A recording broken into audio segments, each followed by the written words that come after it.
Hello and most welcome to an exclusive episode of podcast Tahaddi. Before getting to start our topic today with our esteemed guests, I I will appreciate and say thank you to everyone attending with us today and saying to us how the voice, how the screen.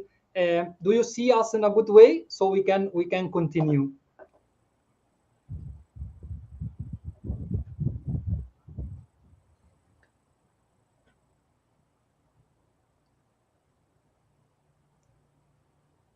Sometimes the live takes a few seconds until getting actually onto the different platform, LinkedIn, Facebook, and YouTube.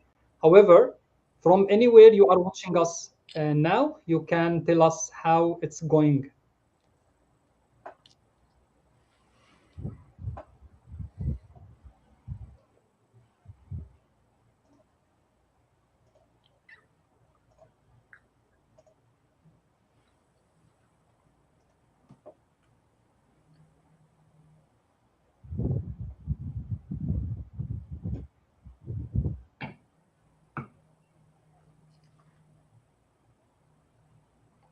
Yes, amazing. And we started to receive some comments from our colleagues saying that it's going well and perfect. Thank you so much, Mr. Mamdouh Munir. Yes, okay.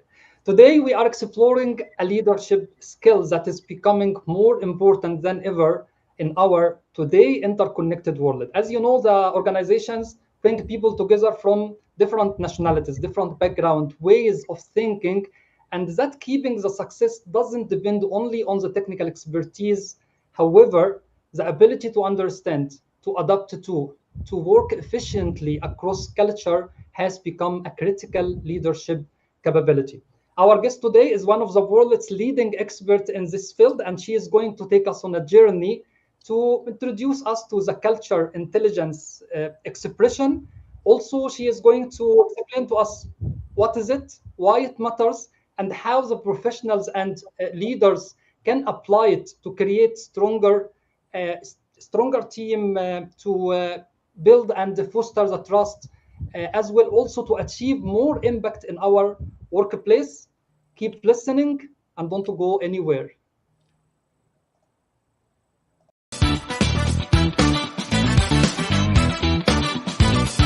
Welcome, listeners. Today we are delighted to bring you another inspiring episode of Tahaddi, the podcast dedicated to helping you enhance your management skills and navigate your career journey. Your host, Samih Makki, your go-to expert in project management and career coaching. Every Wednesday, we invite esteemed guests to join us and share valuable insights from their respective industries. They will provide unique perspectives and practical advice, leaving us all with a nugget of wisdom to apply in our personal and professional lives. Newcomers to our show, don't forget to hit the subscribe button to ensure you stay updated with every new release. Now, let's kick off today's engaging discussion. Stay tuned. Hello and most welcome once again. Our guest for today's episode is Cultural Intelligence Master, Facilitator, Trainer, Coach, and Speaker. She is one of the best 10 Cultural Intelligence Master Facilitators in the world and the author of Cultural Intelligence in Practice book. I encourage you all to visit her LinkedIn account to see what is going on, and especially the part of the recommendation, so you will get to know her more through the comments of her clients, colleagues, and the people who work with her before. Please join me in welcoming Lucy Potters. Lucy, how are you doing? Oh, thank you, Sammy. It's a delight and a joy to join you and your audience today on Friday. I know for many that will be a weekend day where you are. So I appreciate the flexibility after tech scenarios. And I have listened to some of your podcasts and to join the ranks of so many amazing people. Thank you for the invite, Sammy. Thanks a lot so much. And it's our pleasure actually to have you today discussing this very important topic to all professionals in the marketplace. I would like to say thank you and appreciate the people who joined us right now, the people who are going to join us during the episode, and anyone who doesn't have time right now and he is going to watch our episode after streaming on all platforms, LinkedIn, Facebook, and YouTube. If you have any comments or inquiries, you can just drop it in the chat box, and we will take one by one, and we'll discuss it with Lucy today. Lucy, when before starting our topic and getting into our topic today, cultural intelligence, when I came through the LinkedIn account of you, I have found that you studied at the beginning. You have Master of Art, you have Master of Philosophy as well, also in History and Computing, and you worked for a long time as a coach and a trainer. And then maybe in 16, 15, something like this, you decided to go into the cultural intelligence world. Where is the turning point? Why you have decided that it's mine, it's my purpose? That a really good question. And I worked in academia for a while in research and teaching. I then worked with the British Council, which is like soft diplomacy for the United Kingdom, working with people around the world in different ways. And I loved that. And in 2010, I started my own coaching and training company, and I wanted to keep an international element. Okay. However, I had never heard of cultural intelligence. I thought I was, but I'd never heard the term. And then in 2013, David Locke, who was head of Leadership Foundation Network, asked me for higher education. He asked me if I would design a program on cultural intelligence for education leaders. Okay. And I'd never heard of it, but you have your own business. So I was like, yes, of course I will. Of course I'll do that. I'm coming, yes. Absolutely. And that was when I started doing the research. And in the way sometimes that things fall, Dr. David Livermore, who's the co-founder of the Cultural Intelligence Centre, was doing a certification in cultural intelligence in Scotland, which is where I'm based, just very near me. So I went, and that totally changed. I have done a lot of training in many ways about working with people across cultures. And this gave me a framework. It gave me much more focus, and it is my approach of choice when I work with people in organizations now. So that was a fortunate question, and then the research, and that was a turning point, Sammy. That is good. Sometimes the most important things in our life coming in, by chance or in an occasion we didn't expect it at all. Always. Yeah. Yes. Yes, that is right. طيب, okay. The term of cultural intelligence, I see that we don't speak about it much in our profession and generally in the conference and so on. But there is another expression which we are discussing with our professional trainees and so on from time to time. It's culture awareness. What is the difference? What does it mean actually, culture intelligence, and how is it different from the culture awareness? And I think in many places, like in the UK, cultural intelligence is not yet a very known word in the way it is in other places.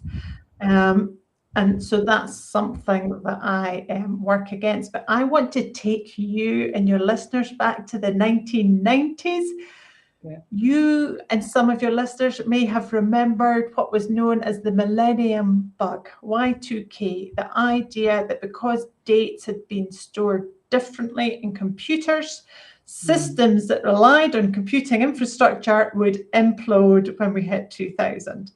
And of course, different countries experience this differently, but I know that where you are with Saudi and where I am in the UK, both our countries spent millions avoiding this kind of collapse of systems that was feared. And in a way, there was a woman called Soon Ang in Singapore. She's now Professor Soon Ang in Nanyang Technological University. And she was involved in some way of bringing teams together to work on this project, this problem. Yeah. And what struck her is that often it was people who were top of field who were recruited into these teams, and yet the teams didn't really gel and work well. So Okay. lots of bright people and together just not really working. And these were international teams often. And it got her thinking, what's the hidden element that's being missed? And then from the year 2000, she started doing research with Professor Christopher Early, who was then at London Business School, into what makes people successful across cultures, so that when they make agreements, they understand what the agreement is and whose role it is to take different elements forward. The very basics of project management is, that you want people to align and know their role and what they're contributing. And they found there are 4 capabilities that are consistently high in individuals and organizations that are effective at relating, interacting, communicating, working effectively where there is cultural difference. And together they called them cultural intelligence. And over the course of our discussion, I'm sure I will talk to all 4 capabilities, but you mentioned cultural awareness, and that's one capability. Okay, one element. So you've got CQ knowledge. So we can look and we can know that there's things different. So for example, when you were doing your communications about this and looking on LinkedIn, I could see that you and I communicate differently with people we know. So you would often like dear whoever, or teacher whoever, or engineer whoever. And when you were looking at in the English speaking world, these are phrases that you wouldn't see. So we can have an awareness that there's a difference there. But if we've only got awareness, we may judge each other based on what our expectations are, or we may not understand what it is that these words signify in a different culture, or, these different things. So awareness is knowledge. And my question would be, so you've got knowledge, so what? Now what? Okay. So CQ is about achievement. But let me summarize and say what I understood actually from your word right now. Globalization, for instance, if we can say at the end of 1990s, which created the need of cultural intelligence to let the people and different people from different nationalities and different cultures working together. Am I right? From this direction we have started. Absolutely. And that bit about people and culture, often when people think about culture, the international is obvious because it's somewhere else in the world, But actually, if I was to ask you and everyone listening to share a word that what culture meant for them, how would you describe or explain the word culture, Sammy? What word would you give me? Okay, for culture for me actually is maybe it's a set of norms, traditions, the behaviors, attitudes of a group of people at a specific place, for instance, and how they are dealing with each other. Maybe like this. Yeah, beautiful. And what a lot packed in there: norms, behaviors, attitudes, traditions. That's a lot of stuff when we think about that for ourselves. And one of the things about the word culture is there's a lot packed in it. It's a complex word. So cultural intelligence is about the ability to navigate that complexity. And it's about groups, as you said, our norms and groups. You use the word groups. And when we get into groups, we start thinking, how are we going to get this done? And sometimes you don't even tell the new people that come in. And things, when you have people new join your teams and work, they sometimes think, why do you do it that way? Because it was never the way it was with them before. So I worked in 2 universities, one at Aberdeen in the north of the UK, one in Hertfordshire in the south of the UK. And they had different ways of doing things down to who could touch the photocopier. You know, it was very different. Just you, and you've got to learn how groups do things. And what we learn, if you're in an organization, your engineers, your marketing, your legal team, they all think about problems in a different way. So it's not just nationality, it's things like gender and generation and profession. All these things also puts us in groups. Wow, okay. You know, I have posted today on LinkedIn saying that the cultural intelligence sometimes leads to failure, not only of the individual and the leadership, sometimes to the companies itself and organization. Something like, you know, Walmart, when they entered the Germany market and for instance, maybe another market was mentioned at the post actually. But you know, the culture of Walmart and the American culture, like, you know, smiling like this, maybe the Germany didn't used to see that and see that's like, you know, you are faking us, and they failed there when they have started to enter. Can we consider that it's something of the cultural intelligence which we have to consider while we are doing even business outside of our area and out of our comfort zone, if we can say? Absolutely. You know, how are they doing things? How will they, and it's often the unspoken things. Like you Yes. just mentioned the smile there. Is that appropriate? Or now do I think, what are you trying to gain from me that you're using this unnecessary smiling face? You know, so there's different things going on, and it's often unspoken, and we can make judgments from it. So holding judgment, I think, is one of the really important. Just noticing that you're having a judgment and letting it hold lightly for a while. That's really important. And I think it's not me that's saying this. There are over 1,000 peer-reviewed academic articles around the world in this field. So it's, you know, I don't want people to think this is Lucy's. There are brilliant people who have done lots of work, who have discovered that organizations who build their cultural intelligence, particularly when they have diversity, are often 3 times more productive, innovative, profitable, for example. Yes, okay. I will tell you something before getting to the second major point which we are going to discuss today. When you have mentioned the word of judging, when I see Lucy now and the attitude and her behavior, that means I will get into something of judgment from time to time, and this one actually intentionally done by all of us. I should not judge, or I should control the way and the reaction after my mind and my mentality actually judging others and their behaviors. Yeah, I think we are human. You know, we're human. We can't stop assumption or judgment, or, you know, and so it's about paying attention to it. Okay. So you can't stop it, and we're not the thought police. I don't want to control your thoughts. You know, it's like if Yes, sure.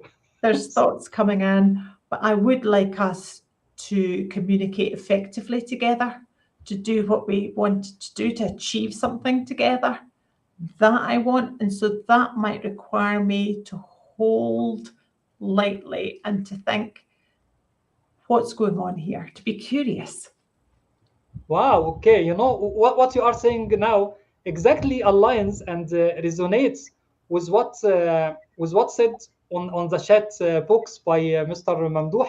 He's saying that what I learned in this regard is questioning is much better than judging. Oh, I It's a curiosity. 100% agree. Absolutely. Yeah. And you mentioned I'd written the book, and I have a chapter on listening and questioning, because I Okay. think we can't do this well, and we don't connect well with people unless we move into a questioning mindset and questioning ourselves sometimes as well, Yes, not sure. just others. Yes, for sure. Type. Now, you know, while we are talking right now to our listeners and saying that cultural intelligence is very important and so on, why is it important? Why is it important, especially for the leaders, for the business owners? for anyone who is leading a group of people and dealing with different cultures in his group? It's very hard to work today and not be working across cultures. Here we are, you're in Saudi, I'm in Scotland, and that's it's not every day in my life, but it's not a big surprise to be talking with someone from a different place in the world. And we work and we have complex teams. We have generational difference. Our children grow up with different communication tools than I had. And so they think about things differently. And I hear a lot of this when I'm in organizations, the generational kind of differences and expectations. So we're working with people, and we want our people to thrive, to perform, to contribute. And that's what makes cultural intelligence important. Because I think if you take it away, then we have breakdowns, we have misunderstanding, we have breakdown in trust. You end up with the negatives. And that's what makes cultural intelligence. And for leaders in particular, you mentioned, there's research that suggests it's more important than IQ and emotional intelligence in today's very volatile, uncertain world that we are in, unfortunately. And when we're dealing across cultures, we're always dealing with uncertainty, with people. So building that skill that I don't know you, so I don't know what might be important to you, that's a skill to live with that uncertainty and to ask the questions. Was it Mahmoud? Yes, Mahmoud. Yes. Yeah, Yes. that he'd mentioned, those questions. Absolutely. That is amazing. Mr. Gamal Abbas also on the comments, he's saying that cultural intelligence is not limited to companies and businesses. It extends to all sectors. For example, in healthcare, when a patient receives treatment in another country, the treating physician must be familiar with the culture and the nature of patient's country. Mm-hmm. Yes, I fully, we fully support that. Thanks a lot, Ms. Nermeen. Thanks a lot for joining and for your time. I will tell you, Lucy, one frequent complaints from many of the close friends and the people sometimes we are working with, that the leaders, the managers, sections head, for instance, or the managing director and the C-level category, coming into the trap of the bias. Maybe we have 10 cultures, but I am biased unconsciously towards the people from my country or from the same group or from the same city, for instance, and so on. How can you advise the leaders and so on to get out of this trap? Yeah, that bit about I like people who are quite like me. Absolutely. And for that, Sammy, I said I'd speak to the different CQ capabilities. So two other capabilities. One is CQ drive. That's about our motivation. And people often think motivation is natural, but we can develop it. So what's your motivation to even want to, mitigate bias? We can't help but like you said, we can't help that. Yes. But we can decide that we want to manage well, that we want to include everyone, that we want a team where people can perform and contribute. So that what's the motivation? And when I first did my assessment back in 2013, and anyone who's interested, you can take an assessment in how culturally intelligent you are. Wow. And I thought drive would be my highest capability out of the four capabilities because I had worked internationally. I wanted to keep it as part of my experience and engagement with people. My drive was okay, but it wasn't fantastic. It was okay. And it really got me reflecting differently. And that's what makes the assessment so useful in a way, is that it got me reflecting things like I've been to France quite a lot, never eaten snails. You can't eat snails in the UK. We don't eat them. So why have I not tried this? And so I now have. So there's a bit about becoming braver and trying and going out your comfort zone. But that question that you asked, Sammy, there, that do I only like diversity when it's kind of like me? And like me could be different things. It could be the woman in the room, the Scottish voice in the room, the parent in the room, the profession in the room. You know, we've got lots of aspects to who we are. Sure. But it got me thinking about, where do I find difficulty? And one of the things for me, when I looked at my network on LinkedIn, for example, it was very education, public sector based. That's been my background. And it got me thinking about, when I go to business events, I can find it's very about money, and that doesn't resonate with me. I'm about people. But I've started really going to different business events and learning from them and understanding more that the money is often a route to their people perspectives. You know, it's a different language, but often there's quite similar values. And so so we can think about where we're motivated. And the second capability to think about is CQ strategy. So this is about our metacognition, our ability to think about our thinking. Okay. And so what are your assumptions that you're carrying? Like we said, noticing your judgments, your assumptions. Yes. How do you check your understanding? So all these different things, I think, are really important. Okay, amazing. Now we came to three capabilities, I believe: culture awareness and strategy as well, also while we are thinking. And what was the third one? Drive, your motivation. Okay, motivation, our motivation as well. Yes, okay. What is the fourth capability under the cultural intelligence? So the fourth one is really important. We're often trying to build trust around people. And the fourth one point, actually. is CQ action. So how do you adapt? What do you do? And this is really important because this is what people see. So your knowledge, your motivation, that's all inside you. Yes, exactly. I'll maybe have hints by the questions you ask, but I will judge you on what you do. So this ability to change our behaviors is really important. Wow, that is amazing. Like, while we talk about the importance of cultural intelligence, the four capabilities which you have mentioned right now, and how it matters to professionals and leaders and so on. But another question actually pop up in my mind regarding how it affects the team's performance and the productivity, if we can say. Can we introduce a cultural intelligence to a company or an organization and saying to them that letting the people know about cultural intelligence could enhance the productivity and the healthiness of the environment, of the work environment? Absolutely. So, and that's the work I do.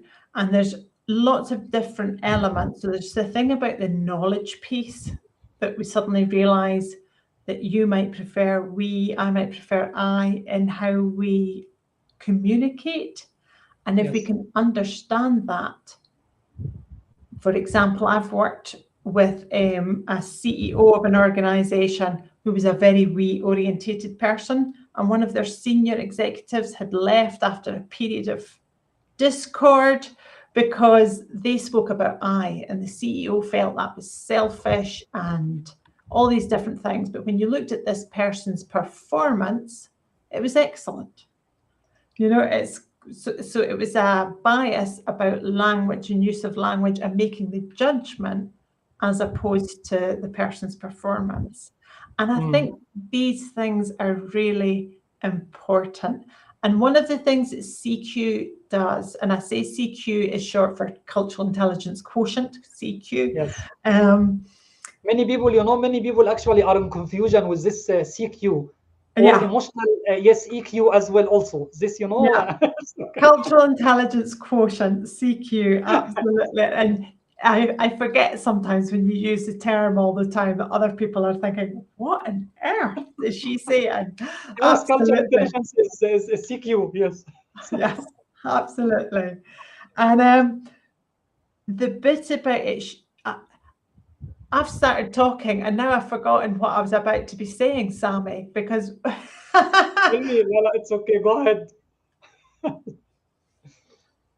we moved there. We were talking about productivity and me going into different companies. And for example, I remember working with an oil and gas company, Okay. and I was maybe just doing 90 minutes to 2 hour sessions, a few of them over a number of months. And we talked about the CQ strategy. And one of the leaders, I was working with leaders who were UK based, but their teams were very international. Okay. One of the UK leaders said that, they would have these weekly meetings and go, okay, do we all agree? And everybody would agree. They would go off to do what they had to do. But after thinking about CQ strategy and the way that we might understand things differently, he started at the end of meetings going, okay, what do you understand? What are you going off to do? And he would discover in that round that people understood things totally differently. So they could address it in the meeting, whereas previously, 2 or 3 days later, an incident would happen, and he'd be like, what on earth made you do that? It's kind of, why on earth did you do it that way? And so it saved him time. The meetings were longer, over the course of the time, it saved him time because he understood right away how to address how people were understanding the conversation. So that was a very practical. And one of your guests, and I'm sorry I didn't catch the name, had said about hospitals, and I received Dr. Kamal Abbas. I received a lovely email last week. I've been down with 3 different London hospitals recently, and somebody reading my book saying I was angry with someone for not doing what I asked them to do. And then I read your book and I'm realizing what I thought I asked them to do I hadn't really asked them what I wanted them to do. Okay, Because we use language differently. So we were talking before we came on, and I was sharing I have triplet sons, 3 sons, and when they were very small, I used to say things like, would you take this cup through to the kitchen, or little tasks like that? And they would look at me and go, no. And I was like, you can't say no to your mum. That's not appropriate. And they'd be like, but you never asked us. She said, would we like to? And I realized, and I was quite mature, I realized I was not very direct with how I spoke. And it took me to have these 3 young little boys in front of me to realize that I would couch requests in soft, would you like to kind of language. And I had to go through that experience. So we often think we're doing something, but it's because we don't have enough awareness to see it. Wow, it's very fine. I would like to say thank you and appreciate actually joining of Miss Hiba Mohsen. Thank you for joining and for your time and for the comments which you have dropped in our chat box. While you were talking right now, you reminded me with one phrase I read in one very famous book, is surrounded by idiots, saying that the communication depends on the receiver mostly, because the receiver background and the mentality and the education level, for instance, which is going to convey the message in such a way as per her or his understanding, I'm talking to anyone, or I'm talking to a group, but it will be understood differently because Yeah. the cultures are different and the background are different as well. Lucy, some people are born with the trait of cultural intelligence, or it's something should be developed and educated. Say that again. Is it something that's innate? No, I'm going to say 100%. We can all develop. We can all develop. We can all get better. And also, we never get to the end because Okay. cultures are always changing and we're always in different contexts as well. You know, it's kind of when we look at how generation comes through, what's happening in the world, that changes how people do things, what our Yes. expectations are. So we never get to the end. So it's a lifelong, but we can absolutely get better. What I'm aware of as someone who's spent 13 years working on cultural It's a long intelligence, journey. Yes. it's a journey, and it's not that I'm always right. It's not that I get it right for every person, every group. Now I'm often aware when I haven't got it right. Okay. And I'm thinking, oh, what could I have done differently? As opposed to, oh, if only Sammy had asked me, you know, instead of putting a blame out the way, I'm thinking, oh, I could have maybe changed how I went about that.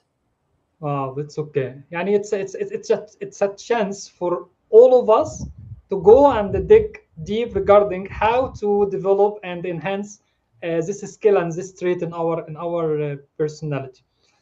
Okay, like Lucy, as I'm serving more the project management community, how the project management professionals can benefit from mastering the skill and the trait of cultural intelligence. As a project manager, how often do you deal with other people? Most of my time, يعني, as per book, 90% of my time communicating. Absolutely. And so this is what makes it not just beneficial, I think essential in our world today. You know, it's not just a nice to have, it's a what enables the achievement that I spoke to at the beginning, so that lots of able and bright people can work effectively together.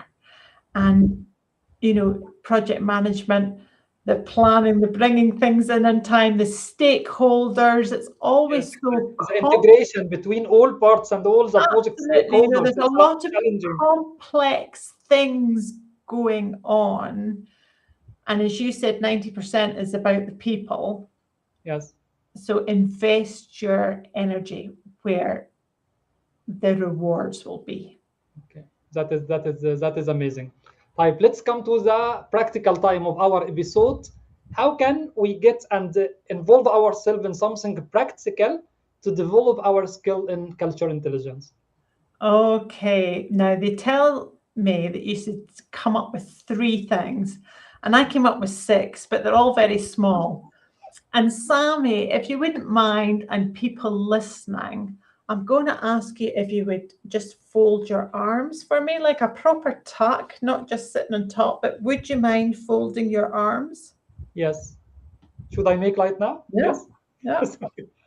And all I want you to do is refold them, but do it in the opposite direction. Okay. And for your listeners to think about that too. And Okay. tell me, how did that feel when you Yes. did things the other way? I felt it another feeling actually when I making like this. What was the feeling? Yes, I felt it differently. Felt it differently. In a Yes. good way, in a odd way, in a Not in a good way actually. not in a good way. And if you look at that change, it's very, very small. If I had stood here and changed, you wouldn't have noticed. Yes, for sure. And I think it's important to know change creates discomfort. You Yes, know, it's I like we see. feel a bit uncomfortable. And so we have to be kind to ourselves and we have to be kind to others. Because I often hear, why did they not just do this? This is how it's done here. But if it's not what you're in the habit of doing, that can feel very difficult. So the first thing is expect discomfort and be kind to yourself. Second thing, you can do an assessment. As I said, you can find out what are my capabilities, how do I think about culture, and it just allows you to reflect on yourself. Third thing is you're not going to get better just by accident. You have to be intentional about it. You have to be curious. So whatever you enjoy doing, reading, films, cooking, sport, think about how you can bring other cultural perspectives into that to widen what you do. Do things more broadly if we can do that, but be curious. Fourthly, pause. And you must do this in coaching. As a career coach, that bit where you find if it's a slow breath or a silent prayer, whatever it is that just makes you pause so you don't react, but you give yourself space to be a bit proactive rather than reactive. So the pause is a really important thing.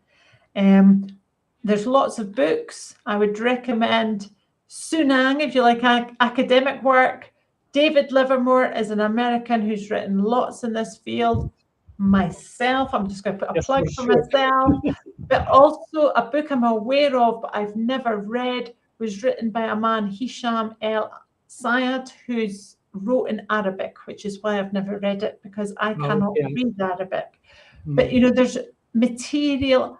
I did mentor Hisham, however, so I have no doubt that his book is very good.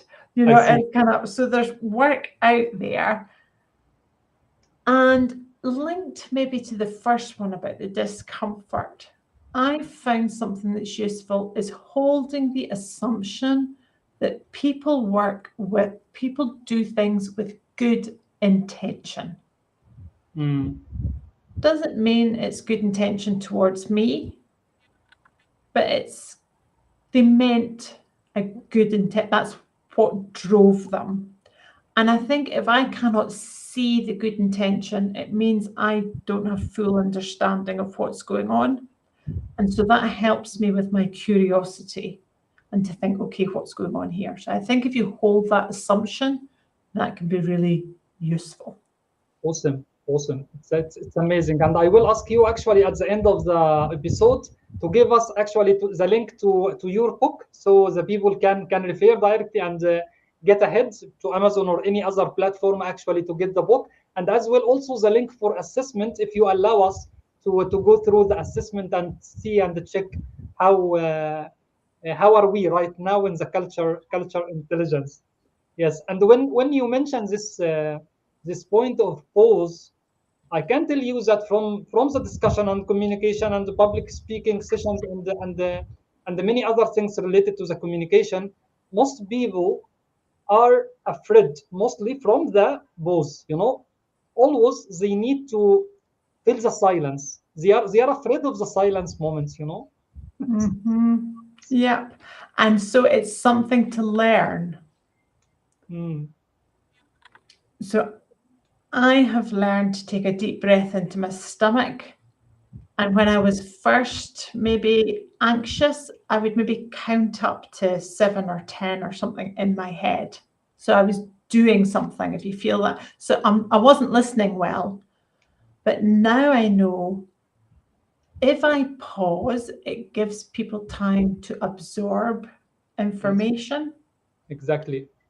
It gives people time to think. It's like I'm not rushing them, so I get better responses. You're a coach as well. You know that if you give people space and time, they do amazing thinking all by themselves. They don't need us to stand in their way often.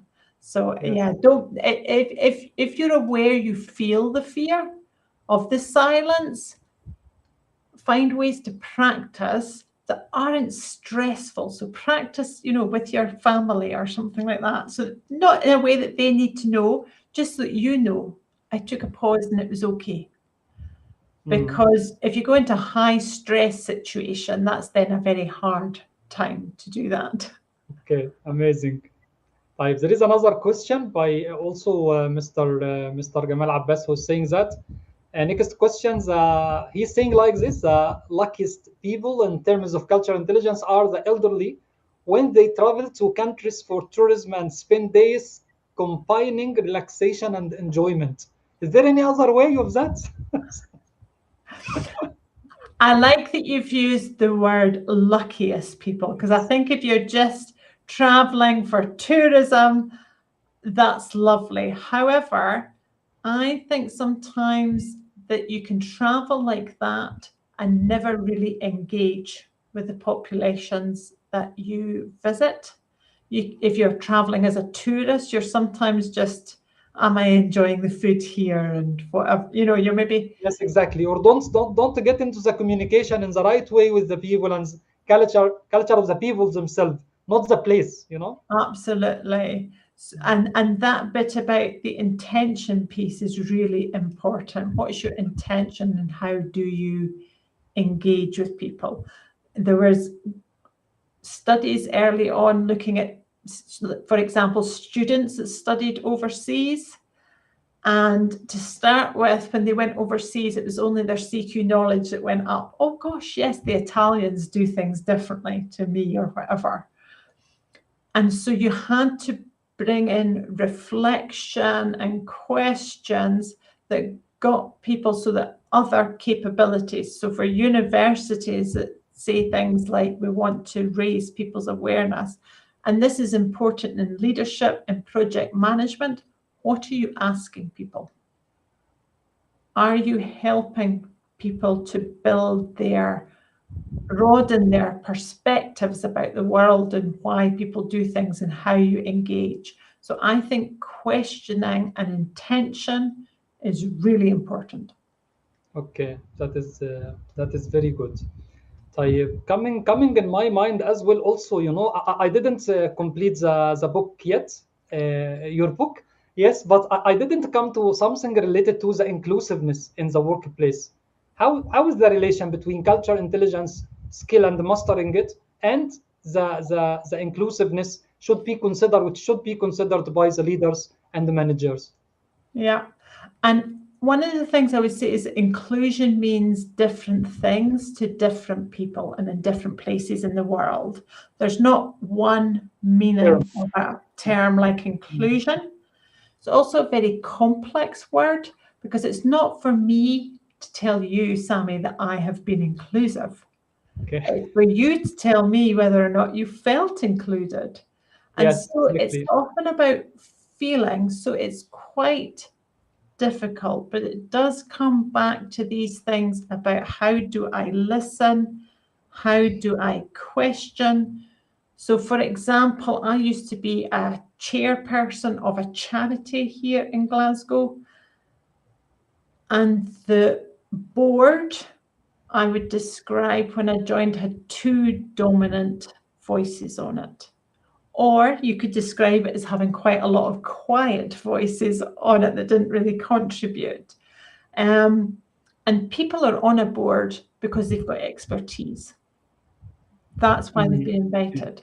So in terms of thinking about an inclusive board, you want them to contribute. Otherwise, our decision making will not be so good.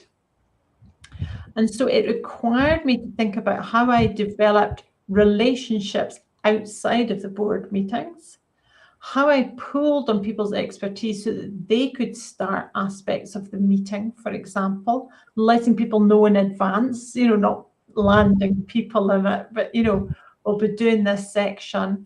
And it really began to change and to think about who I ask questions of first and maybe do rounds rather than just hear the very quick thinkers. My preference is to follow an agenda and just be quick. So it required me to shift how I did things. And it was really important because that was pre-COVID. And when COVID struck, that board was used to disagreeing and sharing ideas. And we came up with some great ways about how we could manage that difficult time. Okay. So it requires what does inclusion mean for the group of people that you're working with or leading? Okay.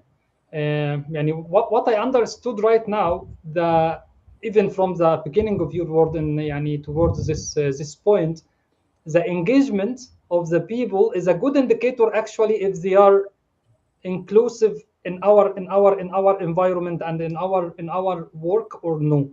That is right or It can be, if that's important, where you are certainly in that board situation, that was really important. And often it's very important that people can raise concerns. You know, how is that done? Because often it's people who are very front operational facing that notice things fast. You know, so what are your processes? What are your systems? How do you check that? And that's what makes inclusion very important, so that these issues can be made apparent so that we can affect change on them. Okay, that is great. طيب, what could you say to anyone who is starting today's developing of the cultural intelligence skills and so on, how to avoid misunderstandings and culture tensions happen and يعني in the workplace before it's escalated? First off, I think I would say tension is okay. It's okay. You know, I've been with my husband for over 30 years, and sometimes there is tension, and it's okay. It's about how you then How you navigate treat it, how you through deal that with it. tension. Absolutely. You know, so what happens? So don't be scared of tension, and also understand what it's about, because sometimes people are angry, but that's not really where the tension is coming from. It's about something else, you know, that's not been explicitly spoken about. Like we're judging somebody about something, like I mentioned that CEO in the IWE and how it was judging. So the tension wasn't about the person's performance, it was about a kind of bias really, and a preference and a perception that wasn't accurate. So you've got to be prepared to step in and explore.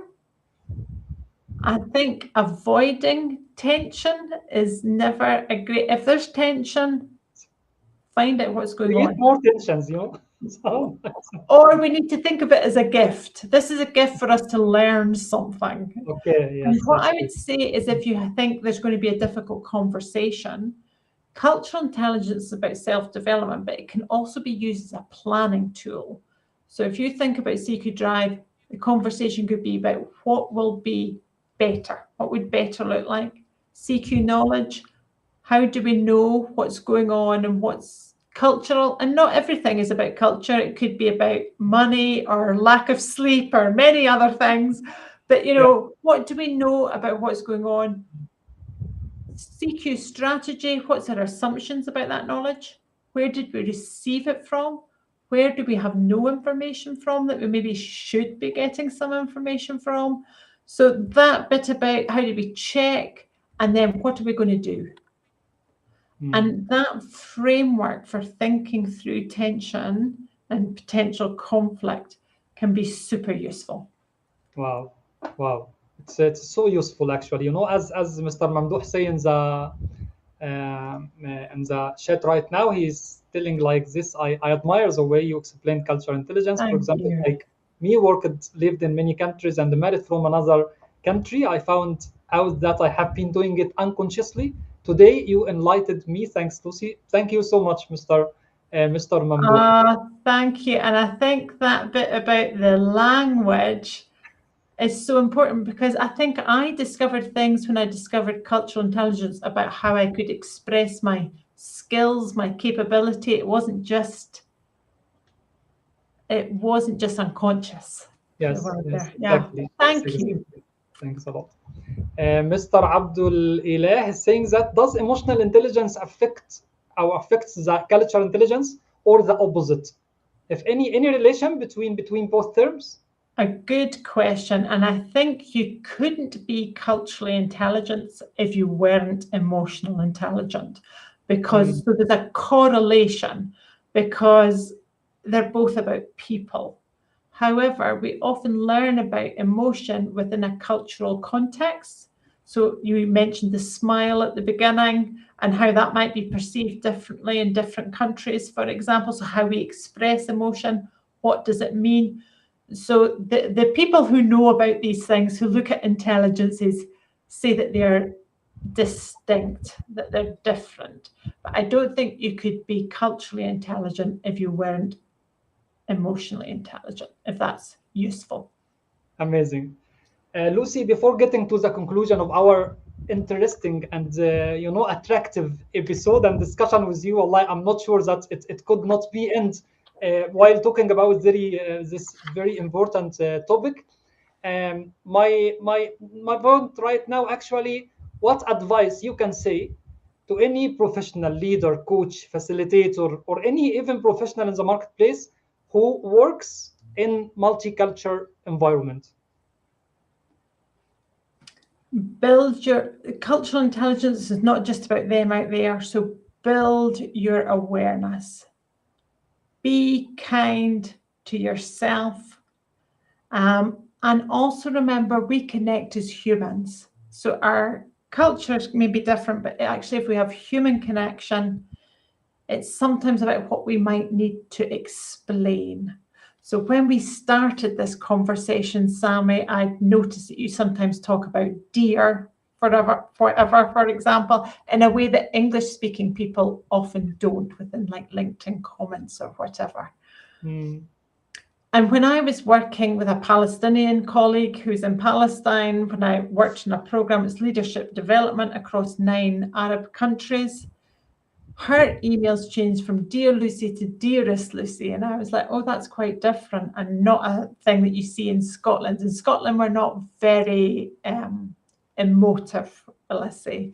And later on, a person in the CQ world, Viviani, who my book is dedicated to, she's Brazilian, living in Spain. When I was writing, she wanted to see every chapter, but sadly, she died of cancer before I had finished writing, so she never really got to read it. And she used to write to Dearest Lucy, and I never responded that to her. And it's a kind of sadness that bit that culture can kind of trap us sometimes. And I think it's being aware of that and also knowing about when you speak things, what you might need to share about why something is hard for you.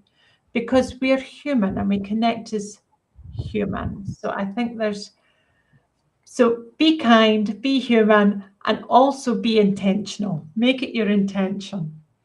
Lucy, thank you so much. Thank you for your time, for your joining, for the preparation and the coordination for this episode. Really, I benefited a lot from the discussion and useful tips you have given us today. And I'm sure that it's the first episode together, but I'm sure that it will not be the last one. I hope not. So thank you so much. Thank you. It's been a pleasure. And thank you for people who shared questions and thoughts as we went as well. That really helps lift as well. Sure. Thank you. It's highly appreciated. I would like to say thank you to everyone joined us today in today's episode, and the people actually who enriched the discussion with fruitful intervention and queries and the words as well also.